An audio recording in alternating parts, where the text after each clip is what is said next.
sait quel jour on est aujourd'hui? Ouais, vas-y. Jeûne et prière dimanche, amen. Donc en fait, si on est jeûne et prière dimanche, c'est un temps de réjouissance, non? Ouais, ouais, vous êtes sûrs là? Je vois pas vos mines toutes décaties parce que ça fait 3 heures que vous n'avez pas mangé. Bon, on en reparlera cet après-midi parce que je pense qu'on sera nombreux cet après-midi à rester pour prier, non? Hein? On en reparle dans 2h30 encore. Ça fera 5 heures que vous n'auriez pas mangé. On va voir comment vous êtes. Merci Seigneur pour sa grâce. J'avais à cœur ce matin pour introduire ce temps, ce moment qu'on va passer ensemble à louer le Seigneur. 3 versets du psaume 5 ce matin. Parce que je crois que ça doit être notre attitude de cœur quand on vient à Dieu. Et dans ce psaume 5, c'est un psaume de David, bon, il en a écrit la moitié donc c'est facile. Il dit « Ô Éternel, écoute mes paroles et entends mes soupirs. Ô toi, mon roi, mon Dieu, sois attentif à mon appel, car c'est toi que je prie. » Et ça, c'est le verset que je préfère. « Éternel, au matin, ma voix se fait entendre, car dès le point du jour, je me présente à toi. Et puis, j'attends. » Est-ce que vous avez envie d'attendre le Seigneur ce matin? Est-ce que vous avez envie d'attendre sa voix ce matin?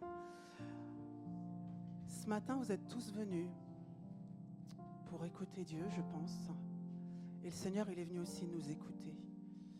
Vraiment, dans ce temps que l'on va vivre ce matin, je vous invite chacun à vous placer devant le Seigneur et à écouter ce qu'il a à nous dire ce matin.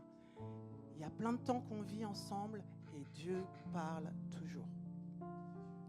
Toujours. Il ne cesse jamais de parler. Par contre, nous, on ne sait pas toujours se connecter. Et ce matin, je vous invite au travers de ce passage à vraiment être à l'écoute de sa voix, tout simplement. Il parle tantôt d'une façon, tantôt d'une autre, dans nos temps de prière, au travers des chants, au travers de la prédication, au travers de ces moments que nous avons où nous nous saluons ensemble parce que le Seigneur, au travers de chacun d'entre nous, nous utilise pour bénir, pour consoler, pour encourager. Ce matin, on veut t'attendre, Seigneur. On veut entendre ta voix. On veut être à l'écoute de ce que tu veux nous dire. On veut, Seigneur, ne pas remplir tous ces temps, mais vraiment être attentif à ton cœur ce matin. Parce que tu as une parole pour chacun de nous, Seigneur. Nous voulons avoir les cœurs ouverts, avoir les cœurs qui se tournent vers toi. Oui, il y a des soucis. Oui, il y a des difficultés. Mais lorsque l'on tourne les regards vers toi, c'est là où on reçoit la joie. C'est là où on reçoit la paix. C'est là où on reçoit la distance de nos problèmes, de nos difficultés. Tu es celui qui entend ses enfants et qui répond. Dans ta parole, tu dis, quand le juste crie, l'Éternel entend. Alors ce matin, nous voulons non seulement crier à toi, mais attendre ta réponse, parce que tu es le Dieu de toute solution. Papa, je te bénis pour ces moments qui sont entre tes mains, pour ces temps de jeûne et prière, pour ces moments et ces occasions que nous avons ensemble d'élever la voix vers toi, ensemble, Seigneur, de te porter les fardeaux, ensemble, Seigneur, de recevoir la bénédiction qui vient de toi, parce que là où 2 ou 3 sont unis en ton nom, tu es au milieu de nous. Non seulement nous le croyons, mais nous voulons encore le vivre ce matin et te dire que nous t'attendons, Seigneur. Nos cœurs sont ouverts à toi. Viens, Saint-Esprit de Dieu, viens inonder par ta présence. Viens secouer nos cœurs encore et déposer ce que tu as préparé pour chacun d'entre nous. Nous voulons avoir les cœurs ouverts, les esprits ouverts et les yeux et les regards tournés et fixés sur toi ce matin. En ton nom, Seigneur. Alléluia. Si vous avez à cœur d'élever la voix, je vous invite à le faire ce matin. Alléluia. Béni sois-tu, Seigneur. Béni sois-tu, Papa Céleste. Merci, Seigneur. Merci, ô Dieu. Alléluia. Nos cœurs sont tournés vers toi ce matin. Et nous voulons recevoir ta présence, Seigneur. Simplement nous tenir là. Alléluia. Jésus.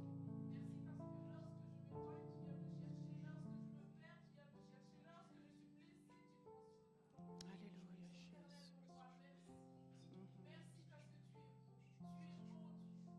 Amen. Gloire à toi, Jésus.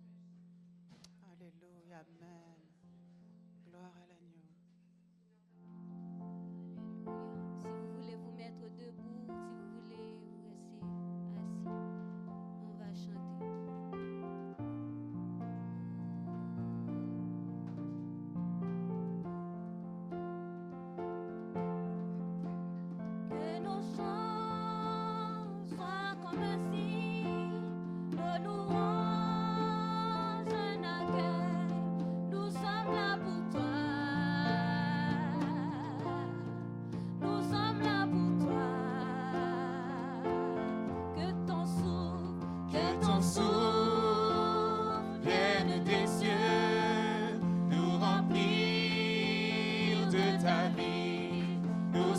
là pour toi. Oh, nous sommes là pour toi. Nous sommes là pour toi. Que nos chants, que nos chants, que nos chants, Que nos chants soient comme un signe, nos louanges l'accueil. Oui, Nous sommes là pour toi. Oui, nous sommes là pour toi. Nous sommes là pour toi.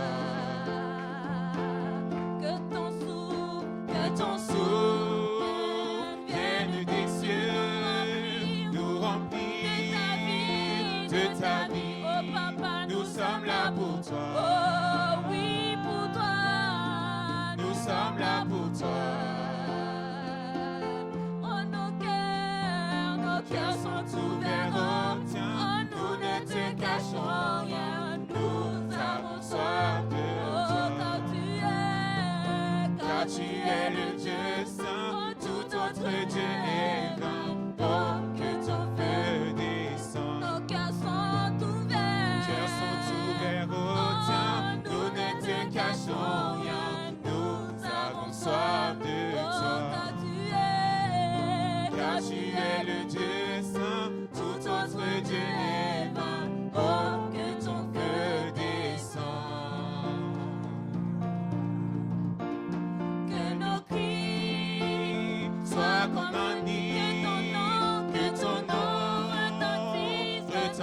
Oh, Nous sommes là pour toi. oui, nous sommes là pour toi. Nous sommes là pour toi. Oh,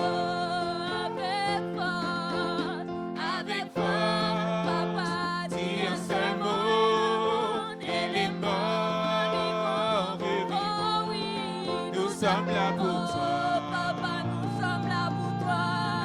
Nous sommes là pour toi. Oh,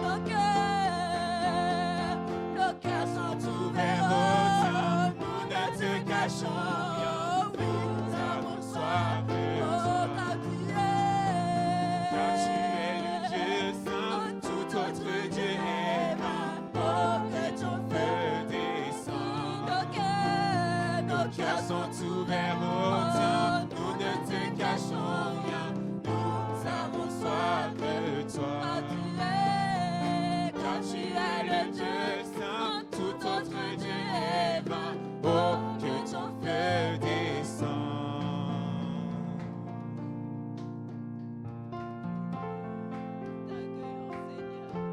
Nous t'accueillons en ce moment, Seigneur. Seigneur, nous t'accueillons. Seigneur, nous t'accueillons. Oh roi et Dieu d'amour, tu es le bienvenu. Seigneur, nous t'accueillons. Seigneur, nous t'accueillons. Oh roi et Dieu d'amour, tu es le bienvenu. Seigneur, Seigneur, nous t'accueillons. Seigneur, nous t'accueillons. Ô roi et Dieu d'amour, tu es le bienvenu. Que notre cœur T'adore et toute âme s'éveille. Ô roi et Dieu d'amour, tu es le bienvenu. Que notre cœur t'adore et toute âme s'éveille. Ô roi et Dieu d'amour, tu es le bienvenu. Seigneur, nous t'accueillons. Seigneur, nous t'accueillons. Ô roi et Dieu d'amour, tu es le Seigneur, nous t'accueillons. Seigneur, nous t'accueillons. Seigneur, nous t'accueillons. Ô roi et Dieu d'amour, tu es le bienvenu. Nos cœurs sont ouverts Au tien, nous ne te cachons rien. Nous avons soif de toi. Car tu es le Dieu saint, tout autre Dieu est vain. Oh, que ton feu descende. Oui, nos cœurs sont ouverts au tien. Nous ne te Cachons rien, nous avons soif de toi. car Car tu es le Dieu saint, tout autre Dieu est vain. Oh, que ton feu descende. Que ton feu descende, Seigneur. Que ton feu descende, nous sommes rasés. Embrasse notre cœur, Seigneur.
prière pour ceux qui veulent donner leurs dîmes et offrandes par carte bancaire.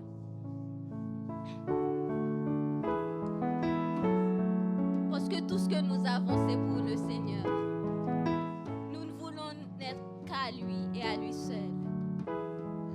Alléluia.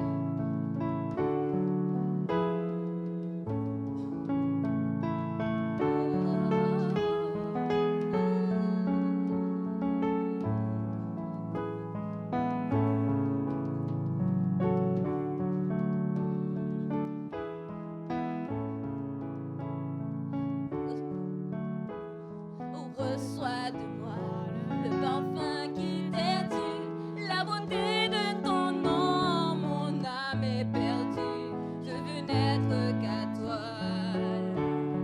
Jésus, je t'aime. Reçois du peu que je trouve à donner, tout l'amour que mes yeux n'ont pas su te montrer. Je veux n'être qu'à toi. Jésus, je t'aime. Reçois de moi le parfum qui t'est dû, la beauté de ton nom, mon âme est perdue. Je veux n'être qu'à toi. Jésus, je t'aime. Reçois du peu que je trouve à donner, tout l'amour que mes yeux n'ont pas su te montrer. Je veux n'être qu'à toi. Jésus, je t'aime. Oh, Rien n'est plus beau que ton nom. Rien n'est plus saint que le sang du pardon. Je veux n'être qu'à toi. Jésus, mon roi. Je ne veux rien que vouloir te louer, adorer ton saint nom et ta fidélité. Je veux n'être qu'à toi. Jésus, je t'aime. Je veux porter à la vie à ta croix les pensées de mon cœur dans le cœur de tes voix. Je veux n'être qu'à toi. Jésus, je t'aime. rien n'est plus beau, Rien n'est plus beau que ton nom. rien n'est plus saint. Rien n'est plus saint que le sang du pardon. Je veux n'être qu'à toi. Jésus, mon roi. Rien n'est plus beau, Rien n'est plus beau que ton nom. Rien n'est plus saint que le sang du pardon. Je veux n'être qu'à toi. Je veux n'être qu'à toi. Je veux n'être qu'à toi. Jésus, mon roi. Reçois l'adoration. Tu es le roi de gloire, notre victoire. Emmanuel, reçois l'adoration. Tu es le roi de gloire, notre victoire. Emmanuel, reçois l'adoration. Tu es le roi de gloire, notre victoire. Digne es-tu, Seigneur. Emmanuel, Emmanuel,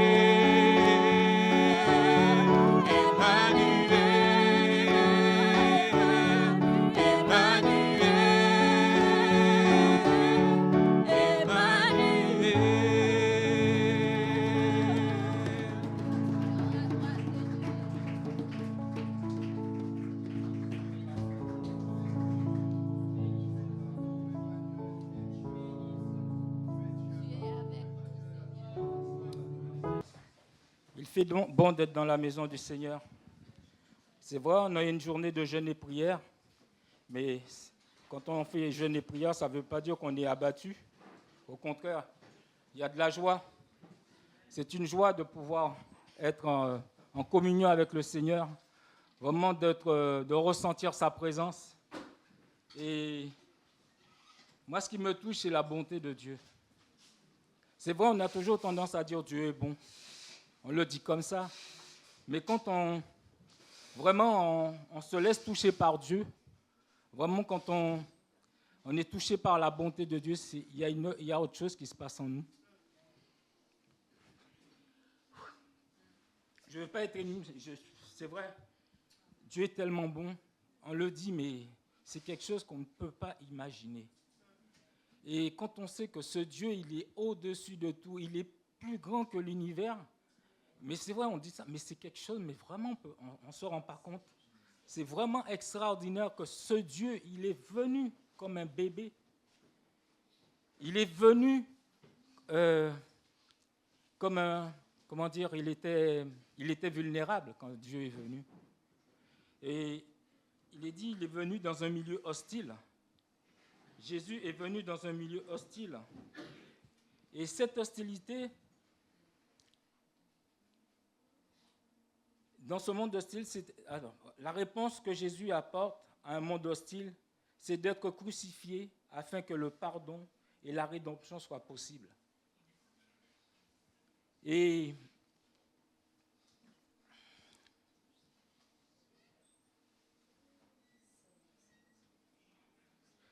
aussi, Jésus, quand il est venu aussi, il a expliqué pourquoi il a instauré, avant de mourir, pourquoi il y a eu la Sainte Seine.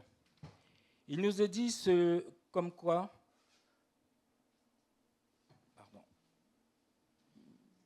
alors, Jésus explique par la fraction du pain et le partage du vin que son sang doit être versé pour un grand nombre de gens et pour le pardon des péchés. Alors ce matin, Jésus te dit, voici, je place devant toi la vie et la mort, la bénédiction et la malédiction. Mais voyez comment Dieu est bon, il te dit, choisis la vie afin que tu vives. Il te donne le choix. Il te met 2 chemins devant toi, mais il te dit, choisis la vie. Pas cette route qui mène à la perdition, cette vie avec lui, en communion avec lui. Et c'est ça que je trouve extraordinaire. Jésus est venu pour cela. Bien-aimés, nous le disons tout le temps, mais prenons conscience que cette vie que Jésus nous donne, c'est une bonne vie. Et quand vous écoutez les actualités de nos jours, franchement, il n'y a pas de quoi se réjouir. Mais en notre Dieu, on peut se réjouir. En notre Dieu, on peut avoir confiance. En notre Dieu, on peut avoir une espérance. Alors choisissons de suivre Jésus. Alléluia. Alors ce matin, si tu as accepté Jésus dans ta vie, si tu le reconnais comme ton Sauveur, comme ton Seigneur, si tu es passé par les eaux du baptême, alors je t'invite à te mettre debout et à prendre ce pain et ce vin qui représentent son corps qui a été meurtri pour toi. J'insiste là-dessus. On le prend en toute connaissance de cause. On ne doit pas prendre un jugement contre soi-même parce qu'il est dit, celui qui prend indignement le pain et le vin prend un jugement contre lui-même. C'est pas ce que Dieu veut. Dieu veut que tu prennes la Sainte Seine ce matin, mais tu le prends en toute connaissance, en toute liberté. Alors si rien ne s'oppose à ça, alors je te demande de te lever afin de pouvoir partager son saint repas. Alléluia. Amen. Et je vais appeler Salomé qui va m'aider à faire la distribution de la Sainte Seine. Car je vous le dis désormais, je ne boirai plus du fruit de la vigne jusqu'à ce que le royaume de Dieu soit venu. Ensuite, il est dit, Jésus prit du pain, et après avoir remercié Dieu, il le rompit, et la leur donna en disant, « Ceci est mon corps qui est donné pour vous. Faites ceci en mémoire de moi. » Après le souper, il prit de même la coupe, et la leur donna en disant, « Cette coupe est la nouvelle alliance en mon sang, qui est versée pour vous. » Amen. Je veux rendre grâce pour ces éléments. Père éternel, je te rends grâce, je te loue encore pour ces éléments. L'un qui représente ton corps qui a été brisé, ton corps qui a été meurtri pour nous, et l'autre qui représente ton sang qui a été versé. C'est ce sang qui nous couvre, ce sang par lequel nous pouvons nous approcher du Père, ce sang qui nous ouvre ce chemin où nous pouvons désormais entrer en ta présence, Seigneur, où nous pouvons nous approcher, Seigneur, du lieu très saint, parce qu'autrefois, c'était fermé pour nous. Mais désormais, nous avons cet accès auprès de toi. Nous pouvons venir désormais nous prosterner devant toi. Alors nous te disons merci. Merci pour ce sacrifice parfait. Merci encore pour ta vie. Au nom de Jésus. Amen. Et pendant ce temps, continuons à l'adorer. Continuons à le remercier pour qui il est. Ne soyons pas avares. C'est ce que Dieu attend de nous. Il dit, il se tient au milieu de la louange de son peuple. Et on est béni quand un frère, quand une sœur loue Dieu. Parce qu'au travers de sa louange, tu es béni. Ça te fait du bien. Et c'est ça, ça nous encourage. Alors, allez-y, sentez-vous libre de l'adorer. Sentez-vous libre de le louer parce qu'il en est digne. Il est digne, Jésus. Alléluia. Amen.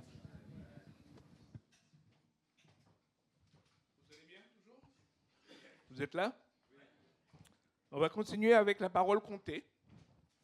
Vous vous souvenez que chaque dimanche, on a la possibilité pour quelques frères et sœurs d'apprendre la parole de Dieu et de nous le dire.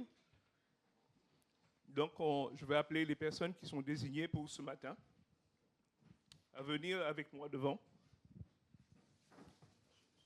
et pour qu'on puisse les écouter. Et nous vous rappelons aussi que vous pouvez vous inscrire aussi si vous voulez participer à cela. Ce n'est pas réservé à quelques personnes.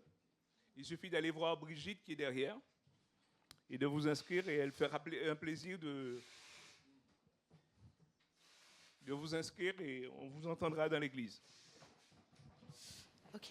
Confie-toi en l'Éternel de tout ton cœur et ne t'appuie pas sur ton intelligence.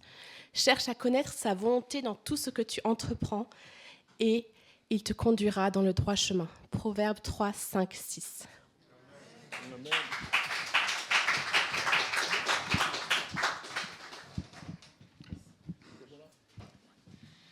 C'est Jésus qui leur dit « Heureux ceux qui auront un cœur pur, car ils verront le royaume des cieux. » Matthieu 5, verset 8.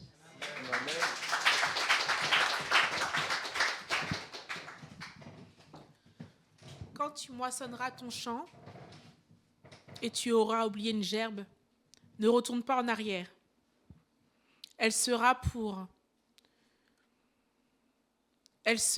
l'étranger, l'orphelin ou la veuve, afin que Dieu bénisse tout ce que tu entreprends de tes mains. Quand tu secoueras tes oliviers, ne retourne pas en arrière, cueillir le fruit laissé. Il sera pour l'étranger, l'orphelin ou la veuve. Quand tu récolteras la vigne et que tu auras oublié des grappes, ne retourne pas en arrière. Cela sera pour l'étranger, l'orphelin, la veuve. Deutéronome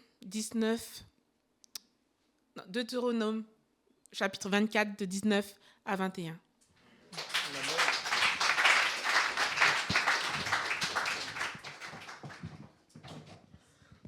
Je dis merci à Dieu pour toutes ces paroles qui ont été dites. Ça fait du bien d'entendre la parole de Dieu. Et vous voyez que vous avez toute votre place parce que il y a Kenji. Si vous êtes jeune, vous pouvez venir. Il n'y a aucun problème. On va se lever pour prier, pour introduire la parole de Dieu.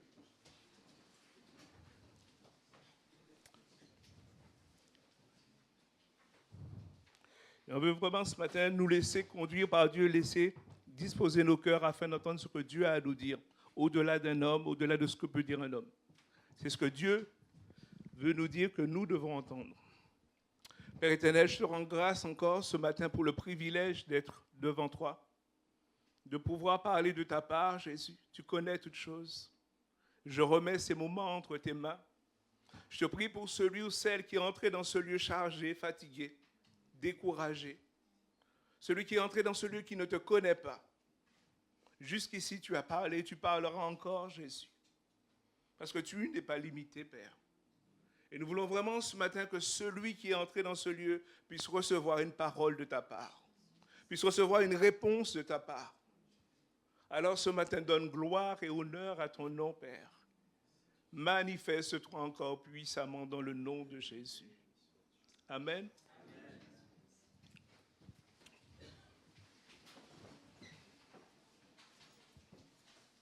Le titre de mon message ce matin, c'est « Promesses et espérance ». Pour beaucoup d'entre nous, cette année, on a peut-être fait beaucoup de promesses. On attend beaucoup de promesses. Pour certains, c'est le mariage.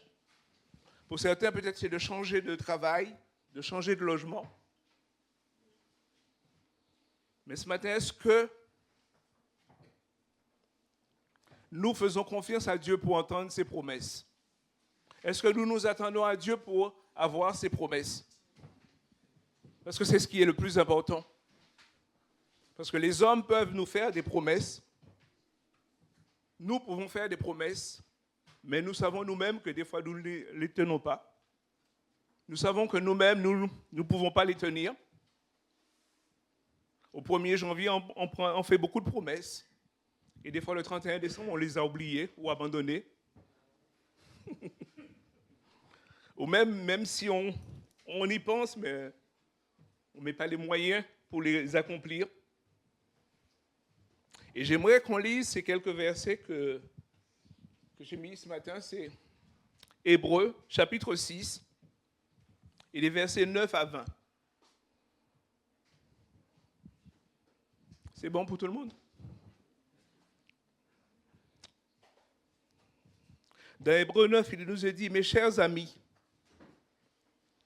même si nous tenons ici un tel langage, nous sommes convaincus qu'une meilleure part vous attend,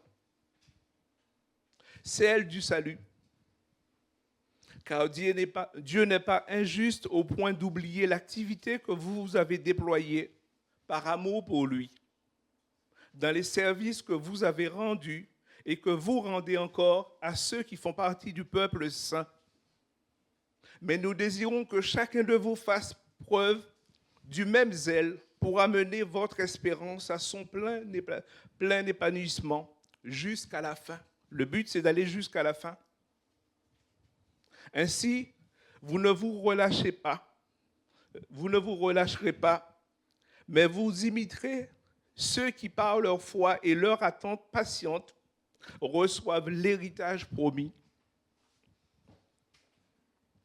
Lorsque Dieu fit sa promesse à Abraham, il prêta serment par lui-même, car il ne pouvait pas jurer par un plus grand que lui. Il déclara, « Assurément, je comblerai de bénédictions et je multiplierai ta descendance. » Abraham attendit patiemment, et c'est ainsi qu'il vit se réaliser ce que Dieu lui avait promis. En effet, les hommes prêtent serment par un plus grand qu'eux. Le serment leur sert de garantie pour mettre fin à toute contestation. De même, voulant donner aux héritiers de ce qu'ils avaient promis une preuve plus forte encore du caractère irrévocable de sa décision, Dieu a garanti sa promesse par un serment. Ainsi, il nous a mis en présence de deux actes irrévocables dans lesquels il est impossible que Dieu mente. Ces actes constituent un puissant encouragement pour nous qui avons cherché refuge en saisissant fermement l'espérance qui nous est proposée. Cette espérance est pour nous comme l'encre de nos vies, sûre et solide. Elle pénètre par-delà le voile dans le lieu très saint où Jésus est entré pour nous en précurseur. Car il est devenu grand prêtre pour l'éternité selon la lignée de Melchisédek. Amen. C'est quelques paroles ce matin pour nous parler de la promesse de Dieu. Et ce matin, on rappelait que la situation actuelle, qui est difficile, anxiogène, et pour certaines personnes sans perspective, quand nous regardons autour de nous, peut nous décourager à tous les niveaux. Mais ce matin, au travers de sa parole, Dieu nous rappelle encore que lui, il a fait des promesses. Que lui, il tient ses promesses. Même si nous ne tenons pas nos promesses, lui, il tient ses promesses. La parole de Dieu à plusieurs reprises nous dit que Dieu ne change pas. Et ce matin, nous devons avoir la certitude que Dieu ne change pas. Ce n'est pas parce que je traverse des moments difficiles, ce n'est pas parce que je suis ballotté par telle ou telle situation que l'amour de Dieu à mon égard change. Ce matin, il faut que je sois convaincu, quelle que soit ma situation, que Dieu ne change pas. Ce qu'il a dit, c'est ce qu'il va s'accomplir. Ce qu'il a promis, c'est ce qui va arriver. Est-ce que vous êtes convaincu de ça? Est-ce que vous êtes convaincu que malgré votre situation, Dieu ne change pas?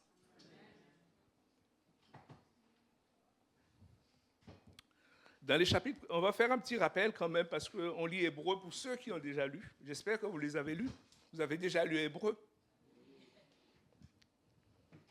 Et dans le premier chapitre, il nous est parlé d'autres fois, à plusieurs reprises. Et nous rappelle que Dieu a déjà parlé et qu'il continue à parler au travers de Jésus maintenant. Mais avant, il parlait par les prophètes, par les rois. Dieu a toujours parlé aux hommes.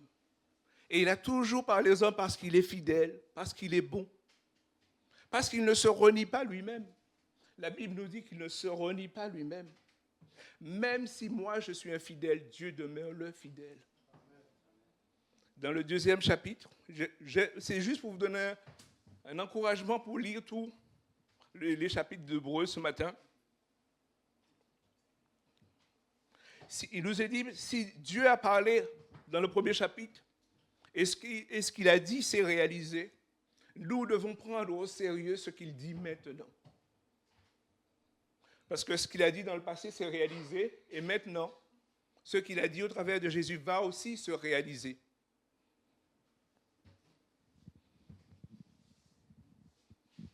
Et dans le chapitre 3, il nous montre que Jésus est supérieur aux prophètes du passé, aux docteurs, aux rois. Il veut nous montrer la supériorité de Jésus au travers de l'œuvre de la croix pour chacun d'entre nous. Ce matin, nous devons réaliser que ce qui a été accompli en Jésus est puissant. Nous n'attendons pas d'autres sauveurs. Nous n'attendons pas d'autres gourous, d'autres maîtres. Il est déjà venu. Il a tout accompli. Et ce matin, au travers de ces quelques rappels de différents chapitres d'Hébreu avant de passer au message, c'est pour vous rappeler que Jésus est déjà venu. Ça ne sert à rien de nous inquiéter pour savoir qu'est-ce qui va se passer demain ou après-demain. Ce que Jésus a dit, c'est ce qui va se passer. Ce qu'il a promis, c'est ce qui va arriver. Ce matin, soyons sûrs que Dieu va agir.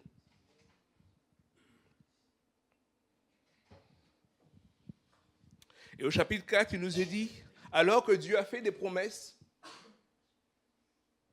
soyons sérieux avec Dieu pour respecter ses promesses, pour mettre en pratique ce qu'il nous a dit. Parce que nous risquons d'être éloignés de lui si nous ne sommes pas fidèles. Je le répète, Dieu est toujours fidèle, même si nous sommes infidèles. Si Dieu est fidèle et moi je suis infidèle, c'est moi qui vais m'éloigner de Dieu. Et ce matin, nous avons entendu la prière d'une personne qui disait ce matin, je te prie parce que tu es venu me chercher, moi qui étais mort. Et quelle que soit notre situation, Dieu est capable de venir nous chercher. Mais c'est à nous de rester dans la bénédiction de Dieu. Personne ne le fera de place. Par cela, ça nous montre qu'il y a des efforts à faire pour chacun d'entre nous, pour rester attaché à Dieu, rester attaché à Jésus-Christ, jusqu'au bout. J'ai mis dans mon message que la promesse de sa parole pour cette année 2025, mais ça va au-delà de l'année 2025, c'est jusqu'au bout. Jusqu'au bout, nous devons être fidèles. Jusqu'au bout, nous devons rester attachés à Dieu. Ce matin, peut-être qu'il y a des choses qui t'empêchent d'être fidèle. Il y a des choses qui t'empêchent d'être attaché à Dieu. Mais Dieu te rappelle que lui, il est fidèle. Lui, il ne varie pas. Quelle que soit ta situation, il reste le même. Et dans le chapitre 5, il nous compare Jésus au grand prêtre, comme à la fin du verset 20. Vous vous souvenez qu'à l'époque, le grand prêtre, une fois par année, allait dans le temple pour présenter le péché du peuple devant Dieu. Et il y avait pardon. Et Jésus, mais c'est chaque année qu'il le faisait. Quand Jésus l'a fait à la croix, il l'a fait une fois pour toutes. Ce matin, Jésus a pardonné ton péché une fois pour toutes. Ça ne sert à rien chaque jour de regarder Jésus en disant, est-ce qu'il va me pardonner, est-ce qu'il va agir? Il l'a fait une fois pour toutes. C'est à moi maintenant de rester dans ce pardon. De rester dans cette délivrance. Parce que Jésus a tout accompli à la croix. C'est ce que nous avons pris au travers de la Sainte Seine. Il a tout accompli.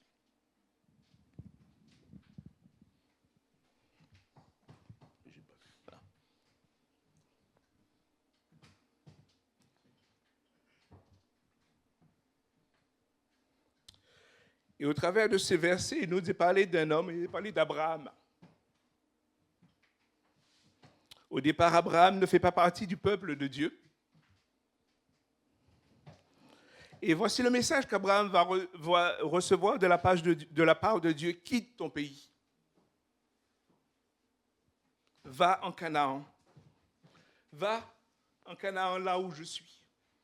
Nous savons que Dieu est partout, mais Dieu voulait qu'Abraham soit en Canaan, là où il avait promis la bénédiction. Je ne sais pas où tu es ce matin, quelle est ta situation, mais comme Abraham, Dieu veut te dire, quitte ta situation. Quitte le lieu où tu es, peut-être pas physiquement, au niveau spirituel, quitte le lieu où tu es, ou peut-être que tu es dans la crainte, dans la peur, tu n'arrives pas à louer Dieu, à adorer Dieu, à marcher avec Dieu. Quitte cette situation pour venir à moi ce matin. Peut-être que c'est la première fois que tu entends parler de Dieu, mais il a promis de te bénir même si toi tu ne le connais pas. Il a promis de te faire du bien même si toi tu ne le connais pas. C'est pour cela qu'au travers d'Abraham, il dit quitte ta patrie, quitte ton pays, parce que j'ai des bénédictions en réserve pour toi. Et ce matin, pour chacun d'entre nous, Dieu a des bénédictions en réserve pour chacun d'entre nous. Et c'est pour cela qu'il nous dit quitte ta situation. Sors de la situation dans laquelle tu es pour venir à moi, pour être à mes côtés, pour être avec moi, pour être avec mon peuple.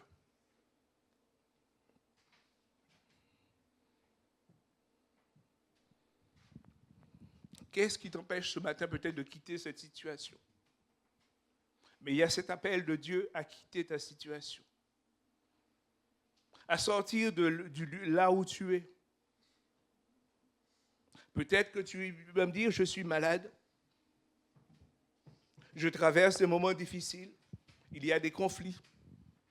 Mais Dieu te dit, quitte ces choses et fais-moi confiance parce que lui, il est fidèle. Lui, il va agir.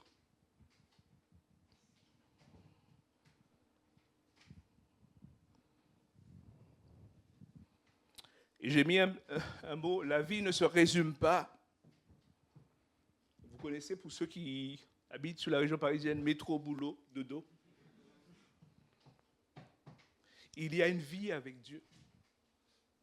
Il y a une vie pour chacun d'entre nous avec Dieu. Ce matin, si vous devez retenir qu'une chose, c'est que Dieu ne change pas. Dieu ne change pas. Quel que soit ce que les gens peuvent dire, quel que soit ce que les hommes peuvent dire, nous l'avons expérimenté, Dieu ne change pas. Et bien souvent, quand nous sommes en échec en tant que croyants, c'est des fois parce que nous n'avons pas respecté ce que Dieu a dit. C'est parce que des fois, nous nous sommes éloignés de lui. Mais lui, il ne change pas. Ce qu'il a promis du début de la parole de Dieu, c'est ce qu'il fait encore aujourd'hui à la fin. Ce matin, prends conscience que Dieu ne change pas. Prends conscience qu'il est avec toi. Que ce qu'il a dit, c'est ce qui va se faire. Si tu as promis la bénédiction en 2025, il va te bénir en 2025. Mais est-ce que toi, tu vas rester dans cette bénédiction? Et des fois, quand on parle de bénédiction, on parle de matériel. Mais Dieu parle de bénédiction spirituelle. La bénédiction spirituelle, c'est de connaître sa parole, de le connaître lui pour ce qu'il est, parce qu'il est Dieu, de connaître Jésus, mon Sauveur et mon Seigneur. C'est cette bénédiction-là que Dieu veut te donner, même si après il bénit autour. Mais d'abord, la bénédiction de le connaître, lui, le vrai Dieu, et celui qu'il a envoyé, Jésus.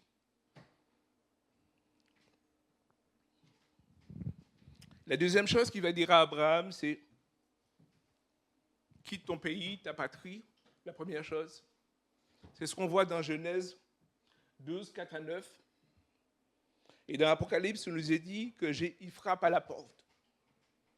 Est-ce que ce matin, Jésus frappe à ta porte?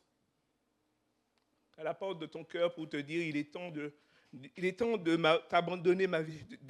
t'abandonner à moi. Il est temps de venir à moi. Ça fait plusieurs fois que tu viens, tu écoutes. Mais maintenant, il est temps que tu fasses le pas de plus.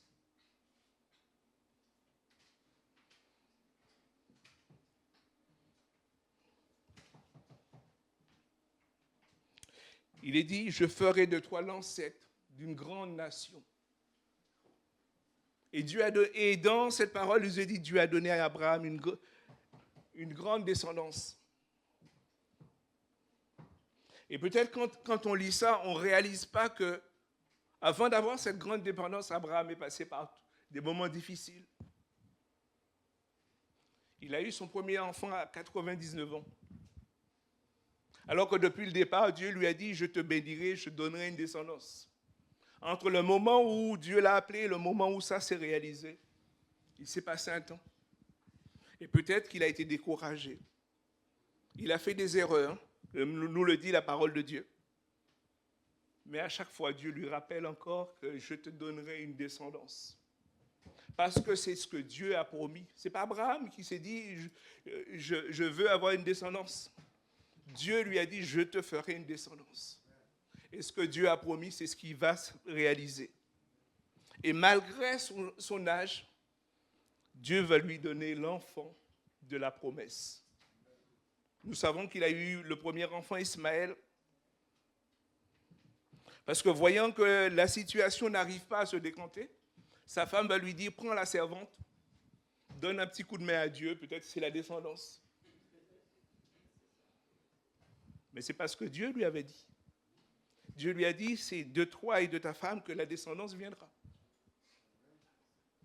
Et quelques années plus tard, Dieu va lui donner une descendance de sa femme qui est aussi âgée que lui. Et cet enfant s'appelle Isaac.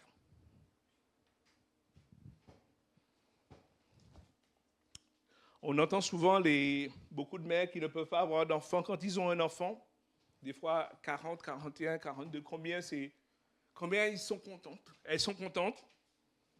Vous imaginez à l'époque où Abraham, à l'âge de 100 ans, a un enfant, quelle a été sa joie?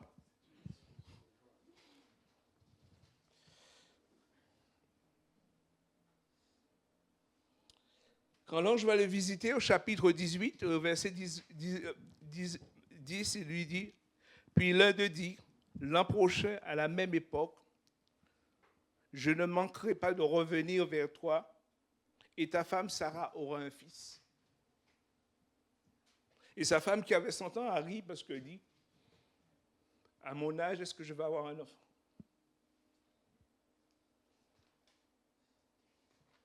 Mais Dieu a accompli sa promesse. Et quelques chapitres plus loin, chapitre 21, l'Éternel intervient en faveur de Sarah, et comme il avait annoncé, il a accompli pour elle ce qu'il avait promis.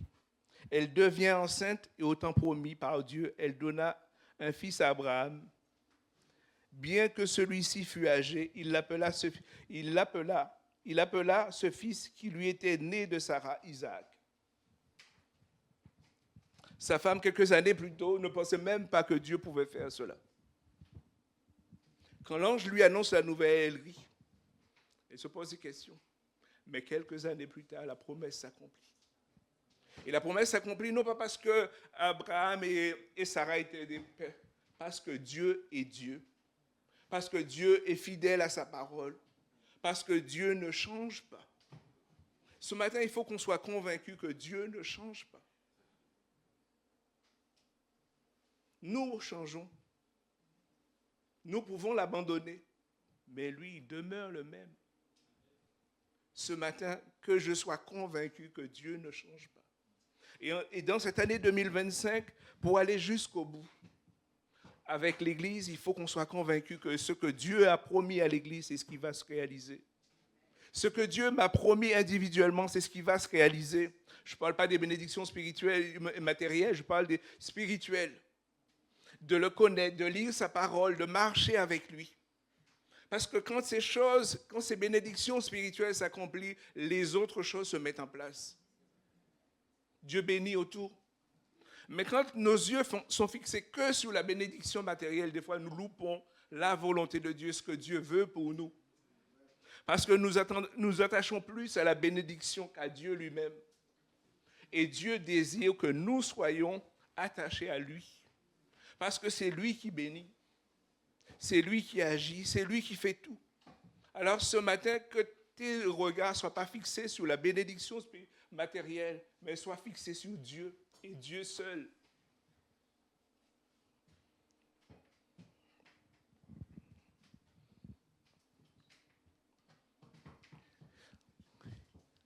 Troisièmement, Dieu va lui dire, tu deviendras une source de bénédiction pour d'autres. Tous les peuples de la terre seront bénis au travers de toi. Et c'est ce que nous allons voir même dans l'Ancien Testament. Quand le neveu d'Abraham, Lot, va se faire attaquer et enlever tous ses biens avec les rois de l'époque qui n'étaient pas des gens gentils, qui n'étaient pas des rois qui obéissaient à Dieu. Dieu va envoyer Abraham délivrer Lot et délivrer même ces rois païens. Même ces rois qui ne connaissaient pas Dieu, le roi de Sodome et Gomorrhe à l'époque, Dieu va envoyer Abraham pour le délivrer. Parce que Dieu avait dit à Abraham, tu seras une source de bénédiction pour tous les hommes, pour ta famille, mais aussi pour tous les hommes. Et ma question ce matin, est-ce que nous sommes une source de bénédiction pour nos familles? Est-ce que nous sommes une source de bénédiction pour nos voisinages? Pour nos collègues? Quand je parle de source de bénédiction, je ne parle pas des gens qui parlent tout le temps de Dieu. Vous vous souvenez ce qui est dit à Éphèse quand ils ont appelé les premiers disciples chrétiens à Antioche? Il nous est dit, comme ils les ont vus être fidèles dans ce qu'ils faisaient, ils parlaient, ils prêchaient, mais ils étaient fidèles dans ce qu'ils faisaient. Et c'est parce qu'ils étaient fidèles dans ce qu'ils faisaient, les gens les ont appelés chrétiens. Ce n'est pas parce qu'ils parlaient tout le temps de Christ, mais les gens voyaient une différence entre leur vie et la vie de ces hommes et ces femmes. C'est pour cela qu'ils les ont appelés chrétiens, parce qu'ils respectaient la doctrine qui disait. Ils étaient fidèles à la doctrine qui disait. Si je dis que Dieu est juste, quand moi, je pratique la justice, je dois être juste. Si je dis que Dieu est bon, quand moi, je manifeste la bonté, je dois être bon parce que Dieu est bon.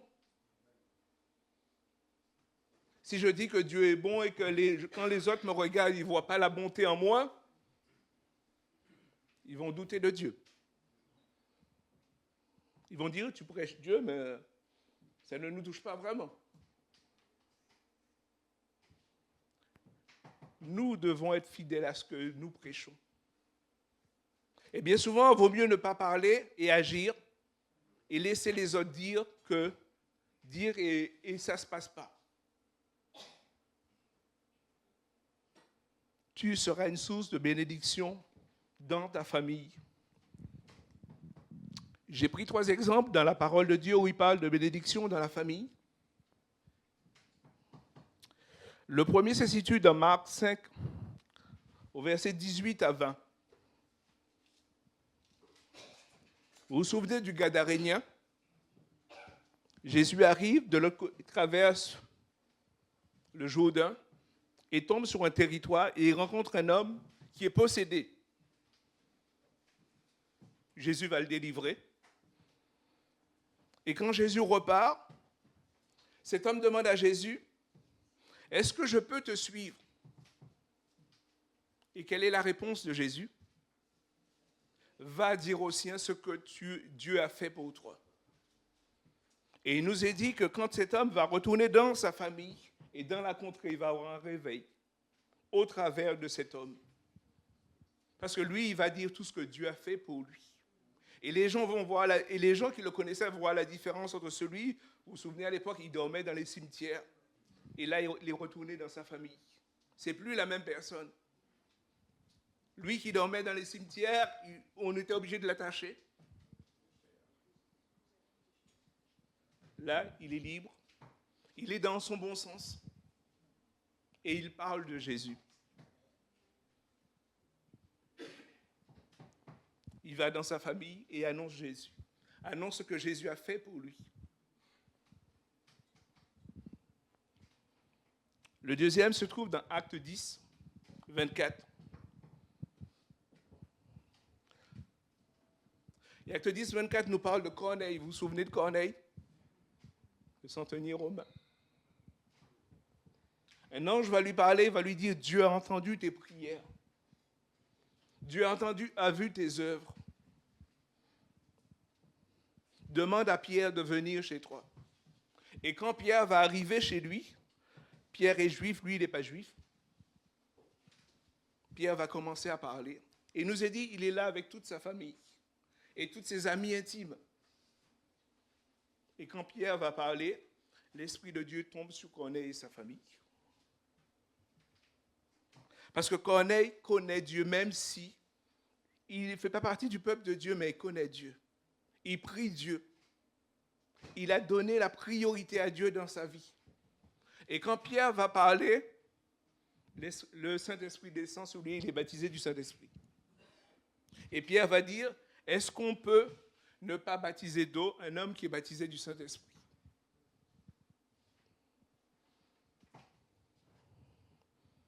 Ce matin, Dieu veut que tu sois une bénédiction dans ta famille.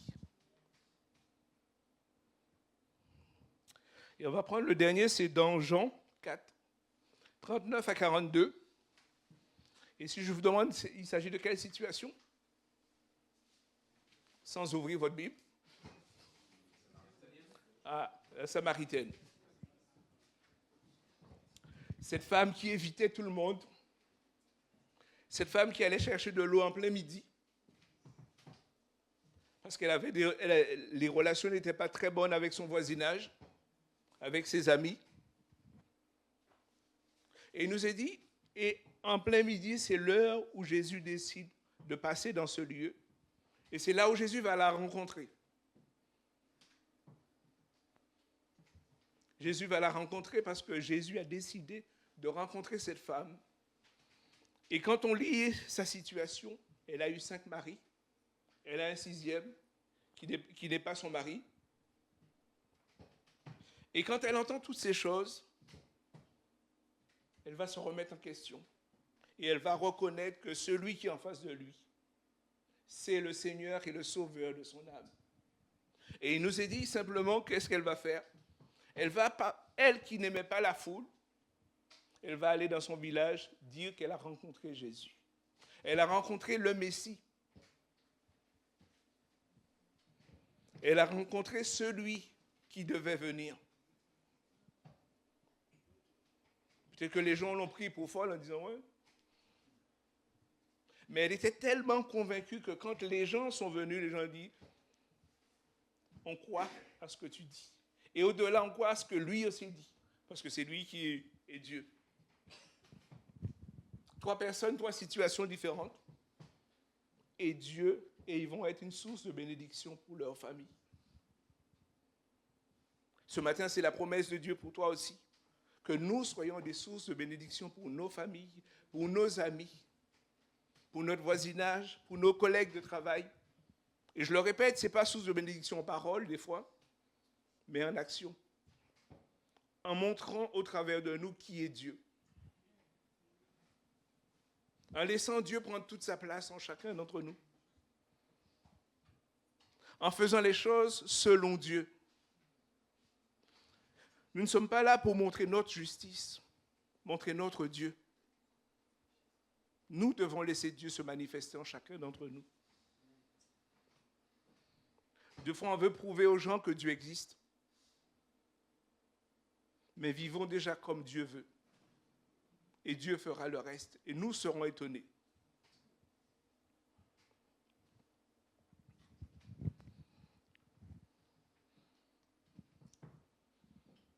Et la dernière partie de mon message, c'est que Dieu nous a donné une espérance. Comme l'a rappelé ce matin au travers de la Sainte Seine. Et cette espérance, c'est Jésus.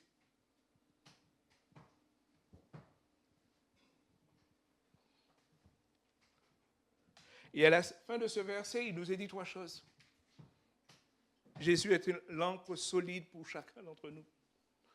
Vous connaissez les bateaux, pour ceux qui connaissent un peu, ont déjà été au port et au bord de la mer. Quand vous voyez un navire stationné, c'est qu'en dessous, il y a quelque chose qui le retient. Et quelle que soit la force du vent ou du courant, il ne bouge pas. C'est ça, Jésus. L'ancre solide sur lequel nous devons nous appuyer. Parce que nous, même si les choses bougent dans nos vies, mais lui, ça ne bouge pas. Lui, il reste là attaché. Il est là solide pour nous retenir. Ce matin, il faut qu'on soit sûr que Jésus est notre ancre solide. Par contre, il faut savoir de quel Jésus on parle. Est-ce que le Jésus qui est un gourou? Peut-être que ce matin, tu dis, mais moi j'ai entendu parler du Jésus qui est un gourou, un maître. Les communistes à l'époque disaient que c'était le plus grand des communistes. Mais la Bible ne nous dit pas ça. La Bible dit que c'est celui qui devait venir pour accomplir la volonté de Dieu et pour nous réconcilier avec Dieu. Ce matin, il faut que je sois convaincu que Jésus est mon sauveur et mon Seigneur. C'est celui qui est mort à la croix pour moi. Et quelle que soit ta situation, tu peux lui faire confiance. Quel que soit ton passé, tu peux lui faire confiance. Parce qu'il est capable de te délivrer, il est capable de te guérir, il est capable de te restaurer. Jésus est l'ancre solide sur laquelle je dois m'appuyer. Il nous est dit à la croix du Calvaire, le voile s'est déchiré. Et dans les évangiles, il nous est dit que le voile s'est déchiré de haut en bas. C'est pour bien nous montrer qu'il n'y avait pas d'une intervention humaine dans cette situation. Ça vient de Dieu. Quand Dieu agit, il agit parfaitement. Il est le grand prêtre pour l'éternité. Tout à l'heure, on a parlé du grand prêtre dans l'Ancien Testament qui, chaque année, venait faire l'offrande pour le peuple. Mais lui, il a remplacé. Il est le grand prêtre pour l'éternité. Il a fait une fois pour toutes. Nous n'avons pas besoin de chercher d'autres solutions. Il n'y a pas d'autre réponse. Des fois, on est surpris de voir que le dimanche, les gens vont à l'église et en semaine, ils cherchent toutes les solutions pour résoudre leurs problèmes. Non. Nous avons trouvé la réponse. Et la réponse, c'est Jésus. Je n'ai pas besoin lundi matin d'aller voir quelqu'un pour essayer de résoudre mon problème. Jésus l'a résolu. Jésus a pris mon péché. Jésus est ma protection. Je n'ai pas besoin d'autre protection.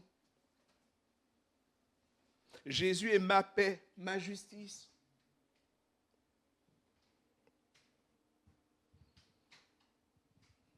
Ce matin, soyons convaincus que c'est Jésus qui a tout accompli pour nous.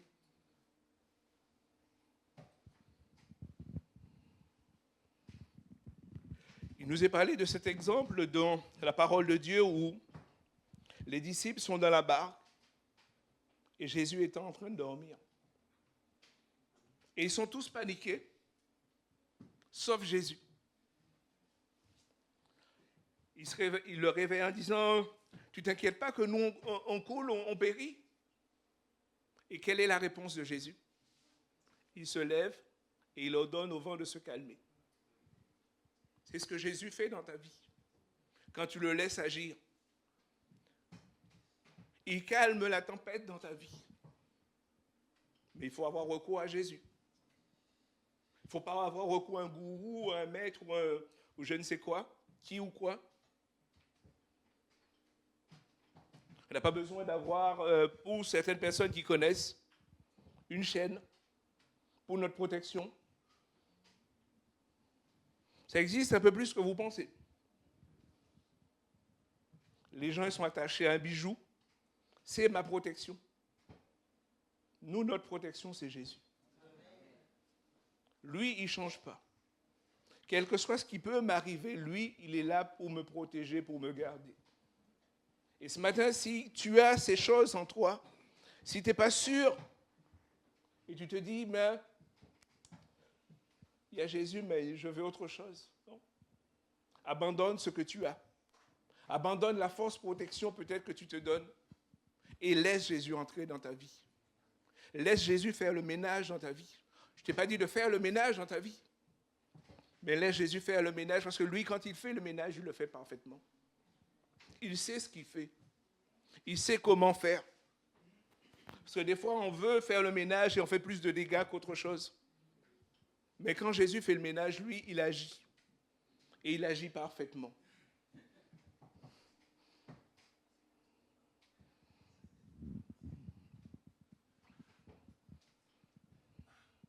Dans 1 Thessaloniciens 5, le verset 24 nous est dit, « Celui qui vous a appelé est fidèle, et lui accomplira tout cela. » Il est fidèle, Jésus. Il est fidèle, Dieu. Ça ne sert à rien de chercher autre chose. Ça ne sert à rien de nous tourmenter pour trouver d'autres solutions. L'ancre solide, c'est Jésus-Christ. Celui qui ne bouge pas, celui qui ne varie pas, c'est Jésus. Notre Dieu est un Dieu immuable. Tout ce qu'il a promis du début jusqu'à la fin, il va l'accomplir. Ce matin, je te le répète encore, Dieu est fidèle. Dieu ne change pas. Ça ne sert à rien de tourner les regards pour trouver des solutions ailleurs qu'en lui.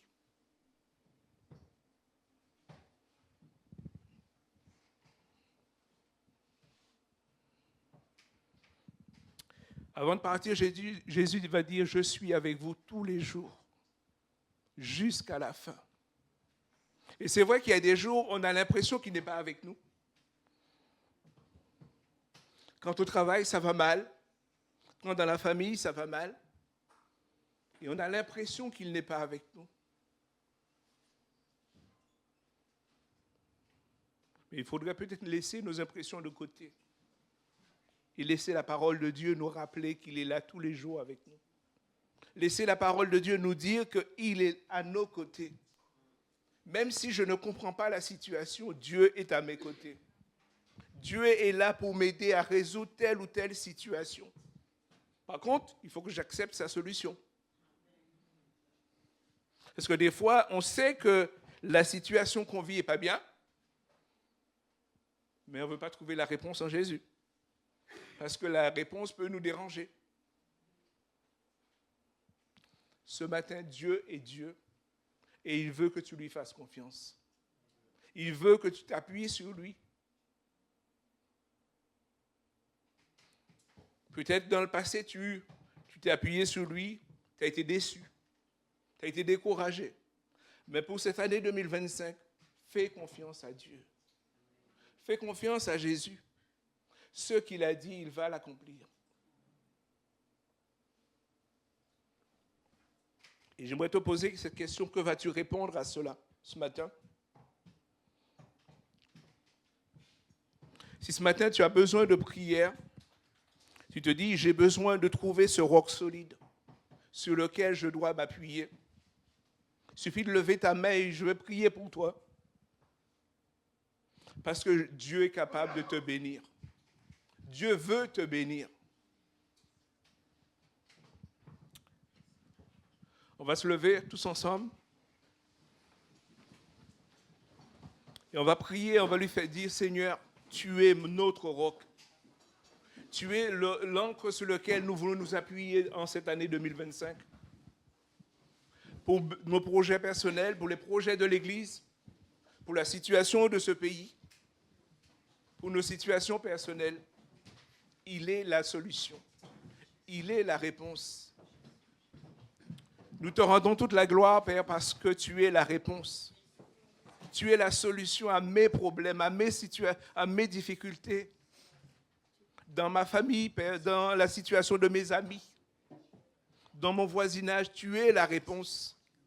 Tu as fait des promesses et tu t'es engagé. Et ta parole nous dit que tu tiens tes promesses. Et ce matin, tu veux vraiment que chacun d'entre nous tienne notre engagement avec toi. Alors aide-nous à tenir nos engagements jusqu'au bout avec toi. Nous avons besoin de toi, Père. Nous n'avons pas besoin d'un autre homme, d'un autre sauveur, mais nous avons besoin de Jésus-Christ. Celui qui est mort et ressuscité. Celui qui est assis à la droite du Père. C'est celui que nous avons besoin pour nous. Alors donne gloire et louange à ton nom encore ce matin. Et aide-nous à fixer nos regards sur toi et sur toi seul, dans le nom de Jésus. Amen. Amen. Merci Seigneur. On va encore se réjouir dans la présence de Dieu, lui qui tient ses promesses, lui qui a accompli sa promesse depuis le début en nous offrant son Fils à la croix. On va se réjouir en Dieu. Est-ce que vous êtes prêts à vous réjouir? Vous m'avez l'air un peu calme. Est-ce que vous êtes prêts à vous réjouir? Amen. Est-ce qu'on peut se lever dans la présence de Dieu? On va le célébrer encore.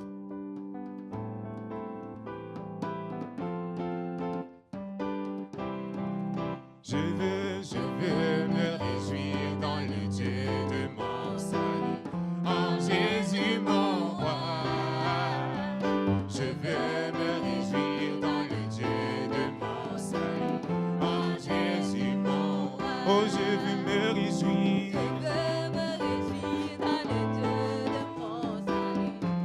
Jésus mon roi, je veux me réjouir dans le Dieu de mon salut, en Jésus mon roi. Oh, car il rend mes pieds semblables à ceux des montagnes. Il me fait marcher, il me fait marcher sur les lieux élevés. L'Éternel est ma force. Oh, car il rend mes pieds.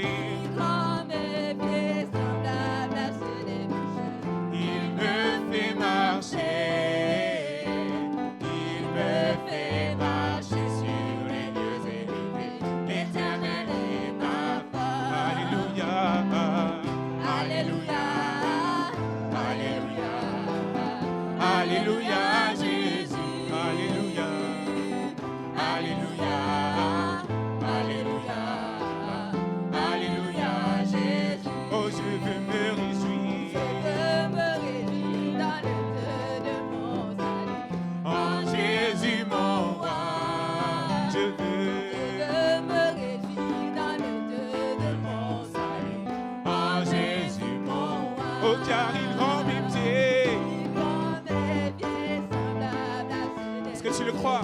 Il me fait marcher, il me fait marcher sur les lieux élevés. L'Éternel. Plus fort. Hey. Oh, car il rend mes pieds. Il rend mes pieds semblables à ceux des montagnes. Il me fait marcher, il me fait marcher sur les lieux élevés. L'Éternel est. Alors je chante. Alléluia.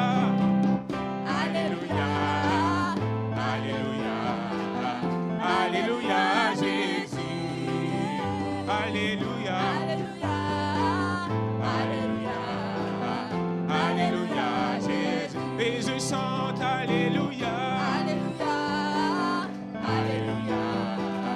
Alléluia, Jésus. Alléluia. Alléluia. Alléluia. Alléluia, Jésus. Est-ce que tu peux pousser un cri de joie pour le Seigneur? Lui dire qu'il est digne. Alléluia, Jésus. Merci parce que tu es fidèle et tu tiens tes promesses. Amen. Alors, est-ce que je peux avoir le groupe de jeunes? J'aurais besoin de Salomé Terence. Oui, c'est vous. Donc, le groupe de jeunes, des ados et les jeunes adultes, ont vécu un temps à Page Boost il y a 2 semaines déjà. Et donc, du coup, ils voulaient prendre un temps pour témoigner courtement ce qu'ils ont vécu. Donc, je vous laisse la place. Bon, déjà, j'espère que vous allez bien par la grâce de Dieu. Attends, là, c'est pour témoigner, c'est ça? C'est pour témoigner, là, c'est ce que tu as dit. Enfin, en fait, j'ai pas entendu ce que tu as dit, c'est pour ça. Comme j'étais en train de déplacer l'écran, tout ça, enfin bref. Bon, en gros, on avait eu un événement, du coup, à Page, c'était le 25 janvier, si je dis pas de bêtises. Et voilà, du coup, on était parti avec le groupe de jeunes, tôt le matin. Et l'événement, il était vraiment super complet. En gros, le thème, c'était cœur pur. Du coup, c'était par rapport au cœur. Et du coup, on a été énormément bénis. Il y a eu des moments du coup, de prédication pour qu'on puisse choisir nos ateliers, parce qu'il y avait des ateliers pendant la journée. Et il y avait plusieurs thèmes avec différents cœurs, donc qui peut nous représenter, dans lequel on peut s'identifier. Du coup, il y avait cœur pur. Il y avait quoi d'autre? Cœur empoisonné, cœur incomplet, cœur brisé, ouais. Il y avait quoi d'autre déjà? Oui, cœur fier, voilà, exactement. Et du coup, il y avait une prédication pour qu'on puisse vraiment se représenter dans un atelier en particulier. Et l'atelier qui a été le plus prisé, c'était cœur incomplet. Parce que souvent, c'est vrai qu'on pense que notre cœur, il est complet, mais souvent, il est incomplet. Soit parce qu'il est trop rempli, ou parce que il manque quelque chose. Et ce quelque chose, c'est Jésus. Du coup, voilà. Et voilà, en gros, excusez-moi, sur l'image, il y a un vase. Et je crois qu'il était brisé à ce moment-là. Ouais, il était brisé. Ouais, en tout cas, ils avaient passé une image du coup d'un vase qui était brisé. Et ce vase brisé, ça peut nous représenter nous, notre cœur, etc. Comment on vit, etc. Les choses avec Dieu. Et souvent, on reçoit de la part de Dieu. Mais si au fond de nous, on est brisé, comment on peut donner aux autres? C'est ça qui m'a marqué. Et quand on vient à Dieu, quand on fait ce pas-là de venir à Dieu, Dieu nous restaure, Dieu nous renouvelle. Et Dieu nous permet de nous reconstruire. Et quand il nous reconstruit, on peut recevoir et donner aux autres. Et apporter la bénédiction à tout à chacun. Donc vraiment, c'est ça qui m'a vraiment énormément marqué. Sinon, pendant les ateliers, c'était super enrichissant. Là, il y a un verset. C'était pendant l'atelier Cœur incomplet. Je vais vous le citer sur mon téléphone. Attendez. C'est 1 Thessaloniciens 5, verset 23. Et le verset, c'est « Que le Dieu de la paix lui-même vous fasse vivre totalement pour lui, qu'il garde toute votre personne, votre esprit, votre âme, votre corps. Alors on ne pourra rien vous reprocher quand notre Seigneur Jésus-Christ viendra. » Vraiment, ce verset-là, il m'a énormément touché et marqué. C'est pour ça que je l'ai pris en photo aussi. Enfin, voilà. Et après, on a eu des moments du coup, pour manger, etc. Il y avait des moments de chant, de louange, d'adoration. C'était vraiment excellent. Hein? Ah ouais, excuse-moi. En fait, là, j'allais faire tous les événements, c'est pour ça. Bref, il y a eu des moments de danse, tout ça, pendant qu'on mangeait. Et en gros, il y avait une scène ouverte où il y avait des gens qui exposaient leur talent pour Dieu. Du coup, là, il y avait un ami à moi qui s'appelle Alan. Lui, il est danseur. Et voilà, il y avait des gens qui ont chanté, qui ont adoré Dieu. Du coup, voilà. Moi, je vais laisser la place à Salomé parce que sinon, je vais tout parler. Bon, j'ai plus trop de trucs à dire, du coup. Bon, du coup, voilà. Ouais, je pense. Du coup, comme Terence disait, on a eu pas mal de temps de partage, notamment ce qu'ils appellent des splits, donc c'est propre à Page. Et en gros, c'est un moment où les filles et les garçons ils sont divisés, et les majeurs et les mineurs aussi. Et en gros, on va du coup parler de sujets qui sont propres à chaque personne et tout ça. Et donc, il y a beaucoup de temps de partage et tout ça, c'est vraiment intéressant. Et ce qui était bien, c'est qu'il y avait énormément de gens. Vraiment, il y avait beaucoup de monde. Et du coup, on a pu faire quelques rencontres et tout ça. Je trouve que c'était vraiment bien.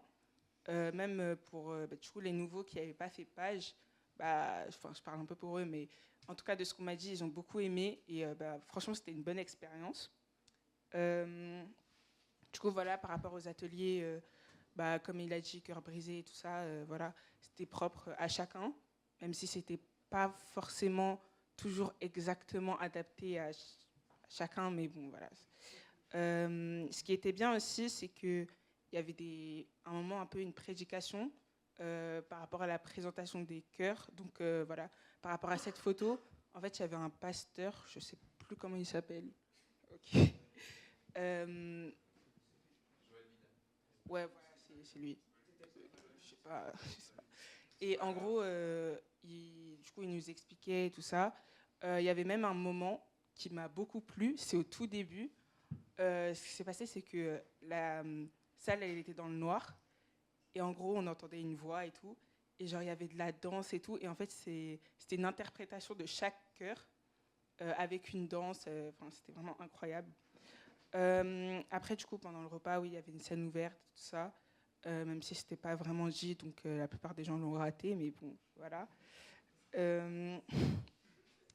Du coup, alors, ce qui était bien, c'est que ça a permis de voir à peu près l'état du cœur de chacun, parce que souvent, on ne sait pas trop où se positionner, et parfois on a un peu tout à la fois. Et donc c'était bien, parce qu'ils ont vraiment développé sur ça, et je trouve que c'était vraiment important. Et attendez, qu'est-ce que je peux dire d'autre là? Tu m'as tout volé. Ouais, voilà. Ah oui, et aussi, il y avait pas mal de témoignages, que ce soit pendant les splits ou que ce soit juste quand tout le monde était réuni. Il y avait pas mal de partages et tout ça, de témoignages, du coup, voilà, de chacune des églises. Voilà.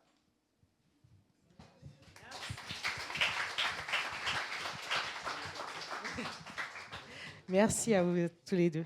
Il faudra vous laisser juste le temps de la prédication la prochaine fois, je pense, parce qu'il n'y a pas assez de temps. Donc, dans ce même état d'esprit, cœur, d'adoration, temps ensemble, nous allons avoir notre prochaine soirée de... J'ai pas entendu. Notre prochaine soirée de... Et j'ai pas le visuel. Super. C'est pas celui-ci. Je vous laisse la main, la tech, parce que ça, c'était l'ancienne soirée de louange qu'on a eue. Vous savez quand? Non, toujours pas. Voilà, super, merci. Oui, qu'on a eu l'année dernière, en 2024, c'était en novembre, me semble-t-il, oui, je ne sais plus, ça va tellement vite. Et là, donc, la prochaine soirée de louange, j'ai la main, la tech ou pas? Parce que j'arrive pas. Hein. Je vous laisse faire, parce que j'arrive pas, désolée. Nous aurons notre soirée de louange le 15 mars. Donc, notez sur vos agendas. Ne pas oublier, tout le monde, bien sûr, est convié. Donc, on va vous faire une communication plus détaillée dans les semaines qui vont suivre. Mais notez déjà sur vos agendas. C'est un samedi.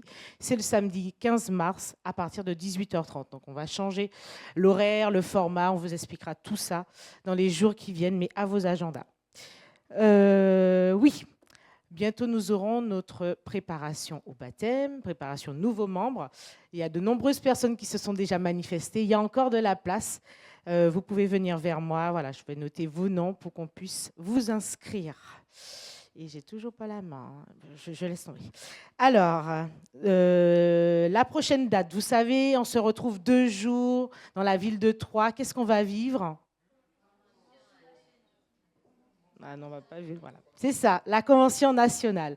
Donc pareil, le 7 et 8 juin, nous allons vivre notre Convention nationale avec toutes les églises de Dieu en France et Dom-Tom. Donc la thématique cette année, c'est impacter le monde avec Jésus. Donc désolé, il y avait un super beau visuel, mais je ne peux pas vous le montrer. Je vais vous l'envoyer après sur le groupe WhatsApp. Cette semaine, Georges, est-ce que tu peux venir courtement parler du groupe de maison? Il semblerait que ce soit toi, donc je te laisse la place. Donc nous nous retrouvons pour nos groupes de maison du mardi au vendredi. Georges va vous en dire plus. Merci. En fait, c'est très simple, hein, les groupes de maison, on en parle régulièrement.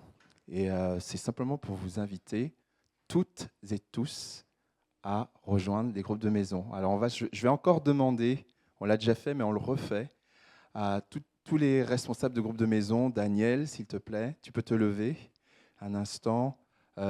Philippe, non, c'est Michael. Michael, voilà, Michael. Jean-Yves, Olivia, je ne l'ai pas vu. OK. Thierry, s'il te plaît, tu es déjà debout. OK. Est-ce qu'il y a Mucienne quelque part? Je ne la vois pas. Non, elle n'est pas là, non, je ne la vois pas.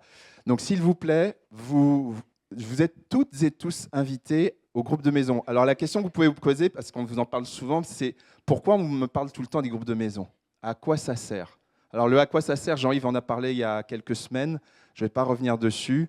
Posez la question à Jean-Yves, qui est le responsable des groupes de maison, et aussi aux personnes que vous avez vues qui se sont levées. Il est important qu'on soit tous dans un groupe de maison. Pourquoi? Parce que c'est un temps où on peut partager, un temps où on peut poser des questions, un temps où on peut prier les uns pour les autres, un temps où ce qu'on n'a pas compris, par exemple au culte, on peut aller plus loin, tout simplement. Et puis c'est un moment où on mange bien et on boit bien. Je crois que si j'avais commencé, j'avais dit que ça, à la limite, voilà. Hein. Mais bon, je pense qu'on est nourri physiquement et spirituellement. Ok, je pense que les deux sont importants. Et on a besoin aussi on a besoin de cette chaleur aussi. Alors pas que en hiver, hein, on a besoin de cette chaleur. Tu es d'accord avec moi, Daniel? On est d'accord, hein? On a besoin de cette chaleur d'être les uns avec les autres. Donc ne vous privez pas des groupes de maison. Allez voir Jean-Yves, allez voir les personnes que j'ai désignées, venez me voir pour rejoindre un groupe de maison. S'il n'en existe pas, on va en créer un. Ce n'est pas un problème. On peut créer des groupes de maison. Il suffit qu'une maison s'ouvre et c'est simple. Voilà, je pense qu'on est capable d'ouvrir nos maisons. On est capable d'inviter nos amis, d'inviter nos familles. À plus forte raison, nos frères et sœurs en Christ. Oui ou non? Oui ou non? Est-ce qu'il y a quelqu'un qui a entendu le message ce matin? Ok? Dieu fait des promesses. Dieu tient ses promesses. Et dans ses promesses, il y a l'Église. Et l'Église, ce n'est pas que ici. L'Église, c'est notre communion fraternelle chaque jour. Ok? Et les groupes de maison servent aussi à ça. Voilà, que le Seigneur vous bénisse. Merci Georges. Ce sera la deuxième partie de la prédication pour Georges. Donc, on se retrouve pour les groupes de maison. Dimanche, nous avons notre culte. Et je prends la télécommande. Voilà, super. Donc, notre culte le matin, suivi d'un repas ensemble. Donc, chacun apporte notre repas que nous allons partager en église. Suivi après de nos AG. Donc, on aura l'Assemblée générale d'À Cœur Ouvert, notre association culturelle, et l'Assemblée générale de notre église. Donc, voilà, on se voit toute la journée, dimanche. Que je n'oublie pas, aujourd'hui, à l'issue de notre culte, nous avons notre temps de jeûne et prière. Et les parents sont conviés à ne pas oublier de récupérer leurs enfants à l'éveil à la foi. Je laisse la place à l'équipe pastorale puisque notre sœur Sunamita va s'absenter quelques instants. Et voilà, on va vous expliquer tout ça. Oui, c'est ça. Et on va clôturer en même temps par la prière. Donc on est très heureux, notre sœur Sunamita, on va prier pour toi quand même. On va pas te laisser partir comme ça. Mais oui. En fait, donc Sunamita et Nicolas, tous les deux, vous venez depuis plusieurs mois, depuis l'été dernier peut-être, hein, quelque chose comme ça à peu près. L'été dernier, ok, donc le beau temps, ça nous encourage à venir à l'église. Et après, on y reste, merci Seigneur. Donc Sunamita est brésilienne, elle va retourner au Brésil pour plusieurs mois, vraisemblablement. Et elle va partir ce samedi, mais on ne veut pas la laisser partir comme ça, on veut vraiment prier pour elle en tant que famille de Dieu. Donc Sunamita, est-ce que tu peux venir me rejoindre, s'il te plaît? J'inviterai l'équipe pastorale aussi à venir me rejoindre. Et puis, j'allais dire, même Nicolas, ça te gênerait pas de venir? D'accord, ok. Comme ça, on va prier pour vous deux. Oui, par là, passe par là, c'est mieux. C'est moins dangereux, en tout cas. Tu peux aussi l'autre côté si tu veux un parcours d'obstacles, mais on va éviter. Venez, approchez-vous par là, s'il vous plaît. On va prier pour vous. On va prier, que le Seigneur vous bénisse tous les deux. Venez, approchez-vous. Annie, tu viens aussi, s'il te plaît? Est-ce que l'Assemblée peut se lever, s'il vous plaît? On veut les bénir tous les deux au nom de Jésus et puis prier pour notre sœur Sunamita. Elle va aussi pour des raisons administratives. Donc vraiment que le Seigneur ouvre les portes et lui permette de revenir dans de bonnes conditions et puis poursuivre son projet avec Nicolas aussi. Amen. Dieu Tout-Puissant, nous te bénissons parce que tu es un grand Dieu. Nous te prions pour notre sœur Sunamita, pour notre ami Nicolas. Seigneur, merci pour ce couple que tu bénis. Merci pour leur rencontre. Merci aussi pour tes projets. Nous te prions pour Sunamita, pour que vraiment tu l'accompagnes pendant son voyage, pendant son déplacement, que tu lui permettes d'arriver à bon port. Et puis aussi pour les démarches administratives, Seigneur, que tu ouvres les portes et que tu donnes un regard favorable sur ses besoins. Seigneur, on a entendu notre frère qui nous parlait de ça, justement, de tes projets pour nous, Seigneur, et des solutions que tu as pour nous. Nous te prions aussi pour Nicolas, Seigneur, justement, pendant l'absence de Sunamita, que tu le bénisses, que tu le gardes, que tu l'encourages. Nous les remettons tous les deux entre tes mains pour que ton plan parfait se déroule dans leur vie. Et nous te prions pour cette semaine, que ta gloire resplendisse en nous. Et nous voulons garder les yeux fixés sur toi parce que tu es le Dieu parfait. Et nous voulons avoir confiance en toi parce que tu ne déçois personne. Au nom puissant de Jésus. Et tous ceux qui sont d'accord disent Amen, gloire à Dieu. Merci Seigneur, soyez bénis. Et n'hésitez pas à prendre du temps avec eux, à saluer Sunamita aussi qui va s'absenter pendant quelques temps. Que le Seigneur vous bénisse et puis à très vite, tout simplement.